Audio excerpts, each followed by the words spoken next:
V D Satheesan അദ്ദേഹത്തിന്റെ budget പ്രസംഗം നടത്തുമ്പോൾ സംസ്ഥാനത്തിന്റെ എല്ലാ മേഖലകളെയും സ്പർശിക്കാൻ ശ്രമിച്ചിരിക്കുന്നു. പക്ഷേ സംസ്ഥാനത്തിന്റെ ഖജനാവ് നിറയ്ക്കാൻ ആവശ്യമായിട്ടുള്ള സാമ്പത്തിക വിഭവ സമാഹരണ പരിപാടികൾ എന്തൊക്കെയാണെന്ന കാര്യത്തിൽ നമുക്ക് കുറച്ചുകൂടി വ്യക്തത ആവശ്യമുണ്ട്. ബജറ്റ് പ്രസംഗത്തിന്റെ പൂർണ്ണരൂപം ടെക്സ്റ്റായിട്ട് ഇപ്പോൾ മാധ്യമ പ്രവർത്തകർക്ക് കിട്ടിയിട്ടുണ്ടാവും. നേരത്തെ സെയ്ഫ് ചൂണ്ടിക്കാണിച്ചതുപോലെ ഈ സമുദ്ര പോർട്ടുകളെ ബന്ധിപ്പിച്ചുകൊണ്ടുള്ള ഒരു പോർട്ട് സിറ്റിയായിട്ട് കേരളത്തെ വികസിപ്പിക്കാനുള്ള ഒരു പ്രോജക്റ്റ് വെച്ചിരിക്കുന്നു. അതായിരിക്കും ഇവരുടെ ഏറ്റവും വലിയ പ്രോജക്റ്റുകളൊന്നും.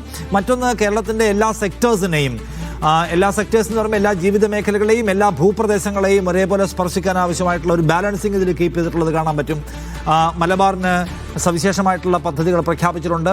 ഒപ്പം ഈ വിവിധ മതവിശ്വാസ മേഖലകളുമായി ബന്ധിപ്പിക്കുന്നു. ശിവഗിരി തീർത്ഥാടനത്തിന്, കൊട്ടിയൂരമ്പലത്തിന്, ചാവറയച്ചന്, അമൃതാനന്ദമയി മഠത്തിന്, ആറന്മുള ഉത്രട്ടാതി വള്ളംകളിക്ക്, ഇവയ്ക്കെല്ലാം ഉള്ള ഒരു ടച്ച് ഉള്ളപ്പോൾ തന്നെ അതിൻ്റെ കൂടെ തന്നെ Jawaharlal Nehru centre for scientific temper എന്ന് പറഞ്ഞ് സയൻസിനെ പ്രോത്സാഹിപ്പിക്കുന്ന അല്ലെങ്കിൽ ലോജിക്കൽ സ്റ്റഡീസിനെ പ്രോത്സാഹിപ്പിക്കുന്ന വേറൊരു സംഗതി.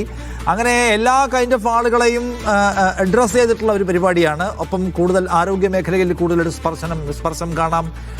ബത്തേരിയിൽ പുതിയ ആർട്സ് ആൻഡ് സയൻസ് കോളേജ് വരാൻ പോകുന്നുണ്ട്. അങ്ങനെ ഇൻഫോ പാർക്ക് മോഡൽ നമ്മുടെ കോഴിക്കോട്ടെ സൈബർ പാർക്കിനെ ഉയർത്താനുള്ള തീരുമാനം കൈക്കൊള്ളുന്നത് കാണാൻ കഴിയും. അപ്പോൾ ഈ എല്ലാ മേഖലകളിലും പുതിയ പരിപാടികളിൽ ഇപ്പോൾ തീരമേഖലയിൽ ജോലിക്ക് പോകാത്ത സന്ദർഭങ്ങൾ, സർക്കാരിൻ്റെ മുന്നറിയിപ്പ് മൂലം ജോലിക്ക് പോകാൻ കഴിയാതെ വരുന്ന സന്ദർഭങ്ങളിൽ അവർക്ക് വേതനം കൊടുക്കാൻ ആവശ്യമായിട്ടുള്ള പരിപാടി ഉറപ്പാക്കുമെന്ന് സതീശൻ പറയുന്നുണ്ട്.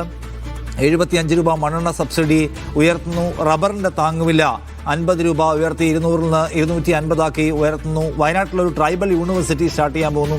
കോഴിക്കോട് 2024 പ്രളയബാധിത മേഖലയായിട്ടുള്ള വിലങ്ങാട് 5 കോടി രൂപയുടെ പുനരധിവാസ പദ്ധതി നടപ്പിലാക്കാൻ പോകുന്നു.